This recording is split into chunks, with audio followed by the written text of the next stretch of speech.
السلام علیکم معزز پیارے دوستو، فرعون کی خادمہ کی بہترین کہانی۔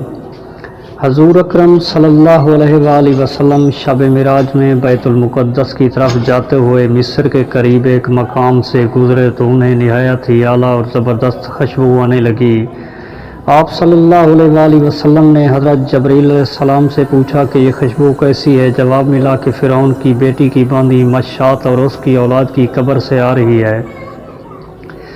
پھر حضرت جبرائیل علیہ السلام نے اس کا قصہ بیان کیا۔ مشات فرعون کی بیٹی کی خادمہ تھی اور وہ خفیہ طور پر اسلام لا چکی تھی۔ ایک دن فرعون کی لڑکی کو کنگھی کرتے ہوئے اس کے ہاتھ سے اتفاقاً کنگھی گر پڑی۔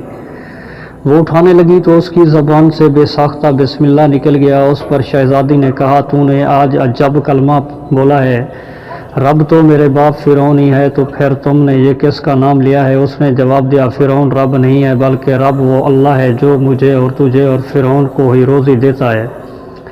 شہزادی نے کہا، اچھا تو میرے باپ کے سوا کسی اور کو اپنا رب مانتی ہے؟ اس نے جواب دیا، ہاں میرا، تیرا اور تیرے باپ سب کا رب اللہ ہی ہے۔ شہزادی نے اپنے باپ سے کہلوایا۔ وہ سخت غصہ ناک ہوا اور اسی وقت اسے برسر بلوا کر کہا کہ تو میرے سوا کسی اور کو رب مانتی ہے؟ اس نے کہا کہ میرا اور تیرا رب اللہ تعالیٰ ہے جو بلندیوں اور بزرگوں والا ہے۔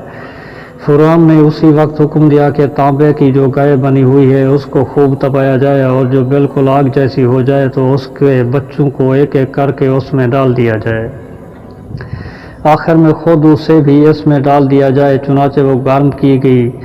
جب آگ جیسی ہوگی تو حکم دیا گیا کہ اس کے بچے کو ایک ایک کر کے اس میں ڈالنا شروع کرو۔ اس نے کہا، بادشاہ ایک درخواست میری منظور کر، یہ کہ میری اور میری بچوں کی ہڈیاں ایک ہی جگہ میں ڈال دینا۔ اس نے کہا، اچھا تیرے کچھ حقوق میرے ذمہ ہیں اس لیے یہ منظور ہے۔ اس کی دونوں بچیاں اس کی آنکھوں کے سامنے میں ڈال دی گئی اور فوراً جل کر راکھ ہو گئے۔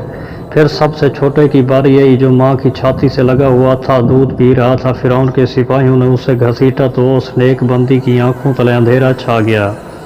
اللہ تعالیٰ نے اس بچے کو اسی وقت زبان دے دی اور اس نے بآواز بلند کہا، اماں جان افسوس نہ کرو، اماں جان ذرا بھی پس سے پیش نہ کرو، حق پر جان دینا ہی سب سے بڑی نیکی ہے۔